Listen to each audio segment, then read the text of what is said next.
I'm Joey.T.Cartoon.P, and you're watching Cartoon Palooza.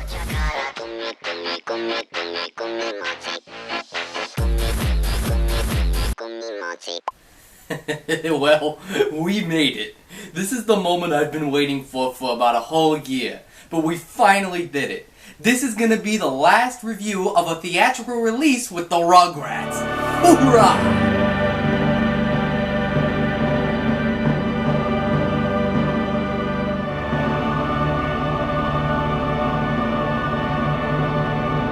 Okay, so here's a quick recap of the last two Rugrats films in case you missed my reviews. First movie, decent. Second movie, better. As far as this third movie goes, I don't believe it was supposed to exist. No, really. Originally, it was a made-for-TV special where the characters would meet the wild Thornberrys.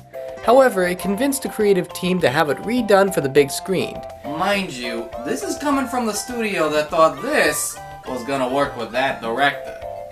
Coming from an executive move, it would seem like a good idea. Both the Wild Thornberrys and the Rugrats are the only franchises Classy Clouseau has made feature films for. Added on the fact that the Wild Thornberrys was in fact a good show.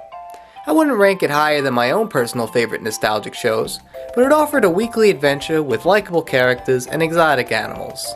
I appreciated that it didn't try to force kids to take care of the planet or save endangered species, but focused on being a good show with fun characters and adventures.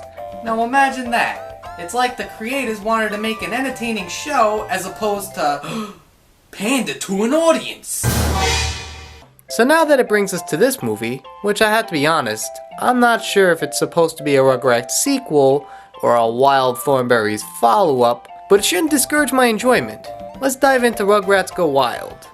Our movie begins much like the first film, where Tommy and the babies are imagining that they're the team behind last year's popular meme, Nigel Thornberry. As it turns out, Tommy wants to be brave and adventurous, just like the famed mustache-bearing dude with the voice of Tim Curry. Alright, so right off the bat, I got some problems with this.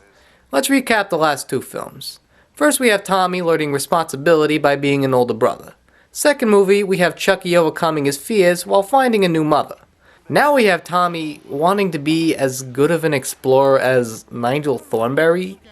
Why would you look up to him? Didn't we already establish for years that Tommy was the brave one? Are we going to be going on a journey to discover something we already knew? So Stu tricks the family into thinking he got a pass onto the cruise held by the famous pediatrician with, again, the name I couldn't say as a kid in front of my parents. Yet it still feels gratifying to say it. Lipschitz. But instead, has them jump on Stu's dinghy for family bonding. Now when you can't deny a man of his dinghy, alright, I'll shut up now. However, because Stu has a PhD in building Jaegers and vehicles for babies, we learn that he's pretty inept at sailing, and the family is swept up in waves due to a storm. Yeah, that's right. The Rugrats are caught in a perfect storm.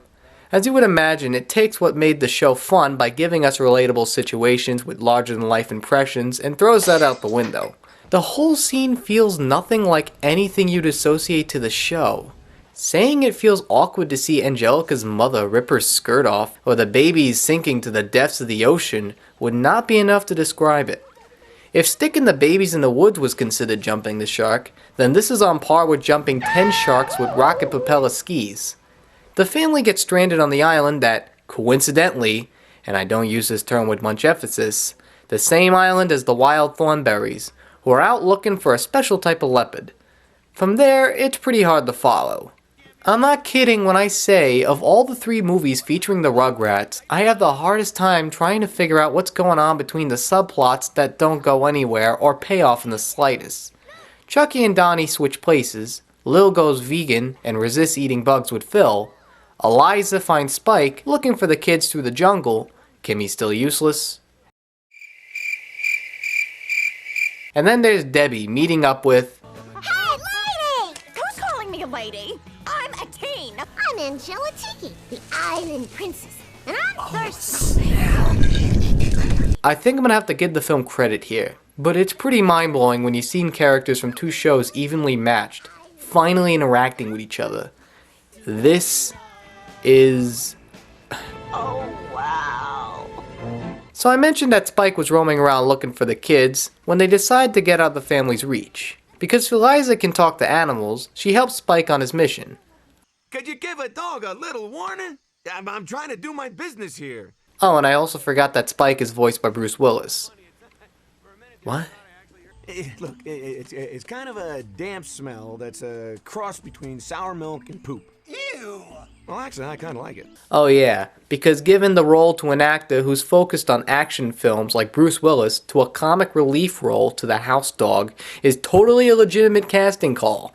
What's ironic about this is that years before Willis would become the poster boy of shooting guns and dodging bullets with characters like John McClane, was that he was playing comic roles in shows like Moonlighting. So it's refreshing to see him go back to a comedic role, I guess.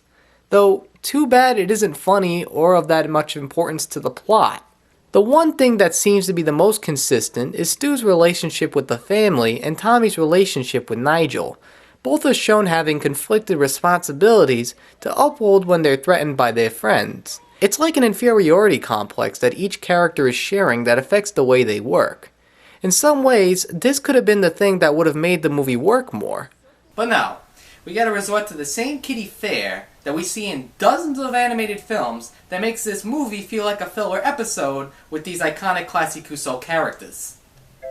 There really isn't much else to say about this movie. Even if I spoil the ending where the kids and the adults get off the island and get over to the Lipschitzy cruise, it doesn't matter. The ending was something you could have seen coming a mile away. If this movie was supposed to be a TV movie, then by God did it feel like one. The filmmakers try to incorporate a gimmick to sell the movie where you scratch and smell a card that's coordinated with the way the scene smells. I don't think having a card covered in the crap stains of every known species of bull could cover the fact that it doesn't deserve a big screen treatment. There was something about the premise to the film that shouts that it was not worth seeing on the big screen. The whole idea of seeing the Rugrats go Gilligan's Island with the other characters from the Wild Thornberrys is something that disregards what made the show good in the first place. I'll say it and I'll say it until I'm blue in the face. But what made the Rugrats good was that it took mundane life stories and made them feel like larger-than-life adventures. Now imagine if they would have stayed in suburbia and seen the Thornberrys visit for a book tour or something. This could also explain why the Thornberrys felt conflicted about being among regular people as opposed to trekking through the rainforest or the desert. Instead, we get a movie with more subplots that are more useless than the creation of Kimmy. Folks, what more can I say? Watch the first two Rugrats film and forget about this one ever existing. Now this brings me to my question for the day. Now in the last review we talked about your favorite sequels. Now how about you bring up your least favorite sequels? Comment and let me know. Now I'm Joey Tedesco and thanks for watching this review on the Cartoon Palooza.